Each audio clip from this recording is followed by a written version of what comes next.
በስመ አብ ወወልድ ወመንፈስ ቅዱስ አሐዱ አምላክ አሜን። መጻጉዕ የዐቢይ ጾም አራተኛ ሳምንት። የዐቢይ ጾም አራተኛው ሳምንት መጻጉዕ በመባል ይታወቃል። መጻጉዕ ማለት ትርጓሜው ጎባጣ ማለት ነው።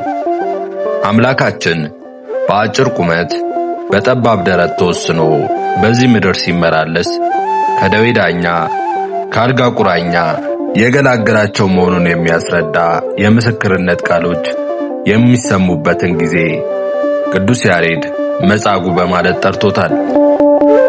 መጻጉዕ የስያሜው ዋና ታሪክ በኢየሩሳሌም በበጎች በር አጠገብ 5 መመላለሻ የነበራት በዕብራይስጥ ቤተሳይዳ በምትባለው መጠመቂያ ስፍራ ከ38 ዓመት ጀምሮ ስለታመመ አንድ ሰው የሚተርክ ነው።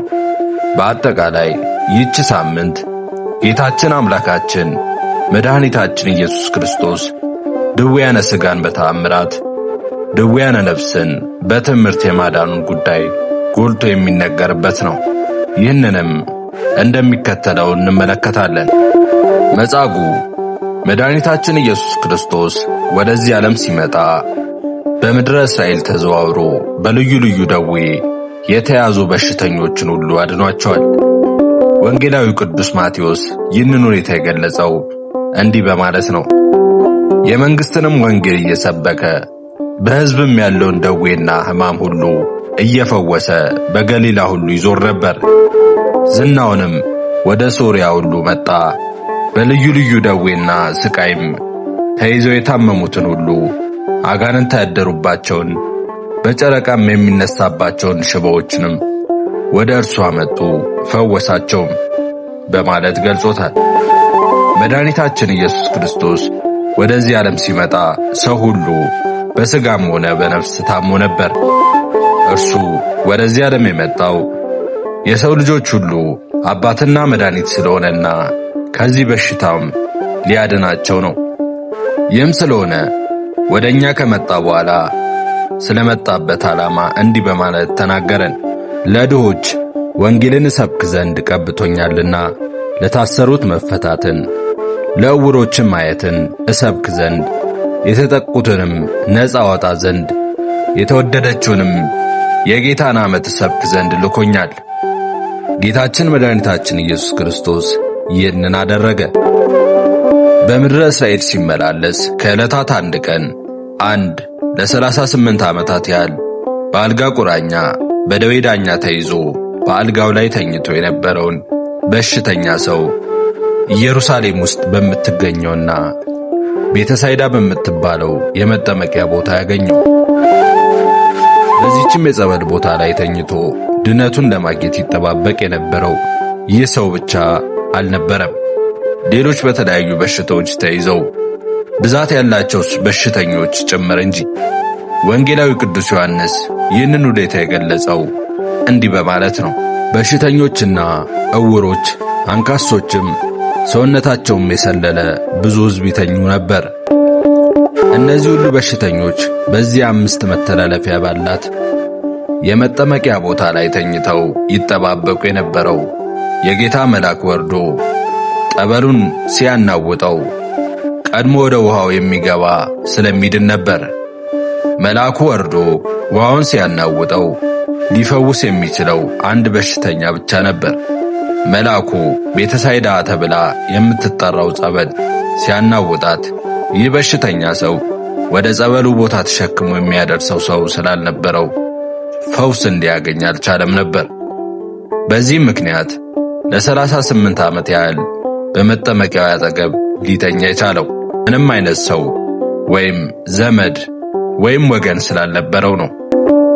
ጌታችን አምላካችን መድኃኒታችን ኢየሱስ ክርስቶስ ይህን ከ38 ዓመታት ጀምሮ የታመመ ሰው ተኝቶ ባየ ጊዜ እስካሁን ብዙ ዘመን ተኝቶ እንደኖረ አውቆ አዘነለትና ልትድን ትወዳለህን ብሎ ጠየቀው። ኋላ በሰንበት ፈውሶኛል ብሎ ለአይሁድ ምስክር ይሆን ነበርና ዝም ብሎ አድኖት ቢሆን ኖሮ እኔ ሳልጠይቀው ራሱ ወዶ አዳነኝ እንጂ እኔ መቼ ጠየቅኩት እንዳይል አስቀድሞ ጠየቀው።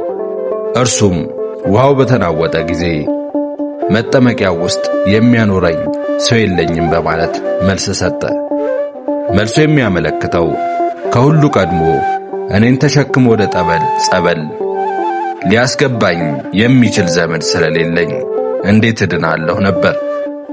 ነገር ግን ጌታችን አምላካችን መድኃኒታችን ኢየሱስ ክርስቶስ የሁሉም መድኃኒት በመሆኑ ወዲያው ተነስተ አልጋህን ተሸክመ ሂድ ሲለው ወዲያው ሰውየው ዳነ፣ አልጋውንም ተሸክሞ ሄደ። ይህ ከመሆኑ በፊት ግን ከነበረበት በሽታ ጤናማ ሊሆን ያልቻለበት ምክንያት ሲናገር ጌታ ሆይ ውሃው በተናወጠ ጊዜ በመጠመቂያይቱ ውስጥ የሚያኖረኝ ሰው የለኝም።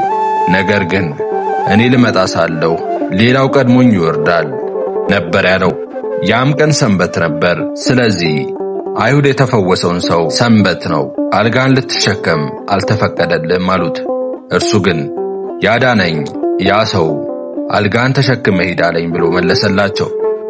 በሌላ ጊዜ ጌታችን ሲያገኘው እነሆ ድነሃል፣ ግን ከዚህ የባሰ እንዳያገኘህ ዳግም እንዳትበድል እወቅ ባለው ጊዜ ይህ ሰው ከ38 ዓመት የአልጋ ቁራኛነት በኋላ ከተጣበቀበት አልጋ ያላቀቀው አምላክ ረስቶ ለአይሁድ ሊጠቁም ሮጦ ሄደ። እንዳሰበውም ነገራቸው። እነርሱም ሊያሳድዱት ሊገሉትም ይሹ ነበር። በዚህ አራተኛው የዐቢይ ጾም ሳምንት ጌታችን አምላካችን መድኃኒታችን ኢየሱስ ክርስቶስ በተለያዩ ቦታዎች የተለያዩ በሽታዎች ያሏቸው ሰዎች ፈውስ እንደሰጣቸው ይሰበክበታል። በተለይም ለእነዚህ በሽተኞች ጌታችን ፈውስን እንዳደረገ ያደረገላቸውን በሰንበት በመሆኑ በሰንበት መልካም ሥራን በመስራት የታመመን በመጠየቅ ያዘነ ማጽናናትን፣ የደከመ መርዳትን፣ የነፍስ ረሃብ ያለበት በቃለ እግዚአብሔር ማበርታትን እና ተመሳሳይ ሥራዎችን መስራት ተገቢ እንደሆነ ይሰበክበታል። የሰንበት ቀን የተቀደሰች ዕለት ናትና በሰንበት ክርስቲያኖች በጎ ሥራ መስራትን ለሕይወታቸው ተገቢውን መንገድ የምናሳይበት እንጂ የግል ሥራ የምንሰራበት አለመሆኑን ይሰበክበታል። በዚህ ሳምንት በተደረገልን መልካም ሥራ እያመሰገንን የታመሙትን፣ የታሰሩትን፣ በችግር የወደቁትን መጎብኘት፣ የተጣላን በማስታረቅ ይህንን የመሰለውን በጎ ሥራ ሁሉ መስራት ይገባናል። በአጠቃላይ በዚህች ዕለት ሰው ከችግሩ የማላቀቅ መንፈሳዊ እርዳታን የመርዳት ግዴታ አለብን። ወስብሐት ለእግዚአብሔር።